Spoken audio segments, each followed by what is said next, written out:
hooyaday waxay maalin kasta biyaha ku shubtaa dhagaxa.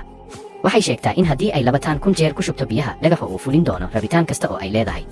Laakiin anigu weligay ma aanan rumaysnayn. Waxaan qaatay bir jabin ah rowbar oo waxaan ku garaacay dhagaxa, dabadeed waan rogay. Kadib waan qaaday oo waan watay. Tuuladu si degdeg ah ayay gacmaha isugu laabteen oo si daacad ah ayay u tukadeen.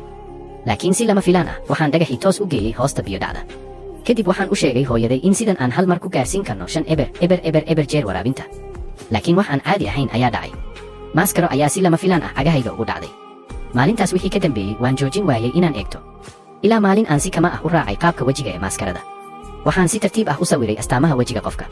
Isla markiiba waxaan dareemay qalbigayga oo si degdeg ah u garaacaya. Markaas ayaan u orday xagga sare ee biyo dhacda. Markii aan gaaray halka uu ka bilowdo waxaan arkay efiid ay ku hareeraysan yihiin balanbaalisyo midabo leh. Waxaan u booday anigoo awoodayda oo dhan isticmaalaya, laakiin walal waan ogahay muuqaalku wuu ugu socdaa, laakiin waxaan tartan kula jiraa yarkan oo ugu qoran tahay taariikhda kubadda cagta waana iga kor maray. Lacagta guulaystaha waa $100. Asagu hadda kor ayuu u dafay 30,000 oo followers, aniga ila iyo hadda magarin xitaa 20,000 oo follow. Abayo ama aboowe waxa ay awoodid ii tabo waa iga codsi, lacagtaas ii dhici inta aan dhammaanin bishan. 40,000 oo follow ah ayaa la garaabaa. Isoo follow garay 10 jeer itaabo obilinkiga iyo ribostiga. Markaan qabtay laan way luntay. Anigoo raacaya jihada ay isiisay waxaan fuulay biyo dhacda 3 maalmood iyo habeenno. Ugu dambayn waxaan ka samaystay qaanso iyo falaadho laamo ah. Waxaan booday oo aan tuuray falaadho. Falaadhu waxay ku dhigtay geed dheer korkiisa. Ugu dambayn waxaan gaaray meesha ugu sarreysa. Efiidkii ayaa hortayda taagnaa. Laakiin markaan taabasho u soo fidiyey aniga waxay isu beddeshay balanbaalis oo way duushay. Waxaan baadigoobay raadkeeda keynta. Si lama filaan ah waxaan maqlay qaylo. Waxaan arkay aniga oo ka soo cararaysa keynta iyadoo askar ay daba socdaan. Way caddayd in la ugaarsanayo. Si aan u badbaadiyo waan raacay. Markii ay askartu ku dhow yihiin inay qabtaan aniga waxay ku dhawaaqday sixir qarsoodi ah. Seef ayaa hawada soo martay.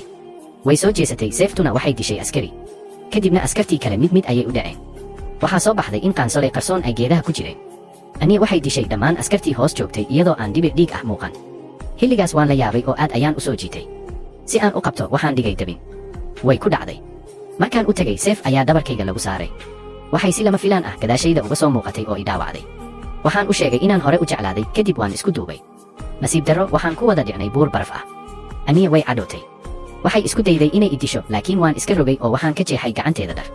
Kadib waxaan ka siibay jaakadeeda, waxaan furay timaheeda, waxaanan ku maydhay hoosta biyo dhacda.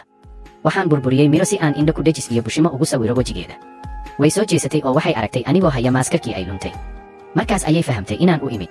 Way isku duubtay. Laakiin waxay weli ahayd inay badbaadiso amiiradda, markaas ayay isuuxisay oo keligeed tagtay. Muddo kadib askar ayaa shabag ku qabtay anii. Markay doonayeen inay waxyeeleeyaan waan soo baxay waqtigii saxda ahaa.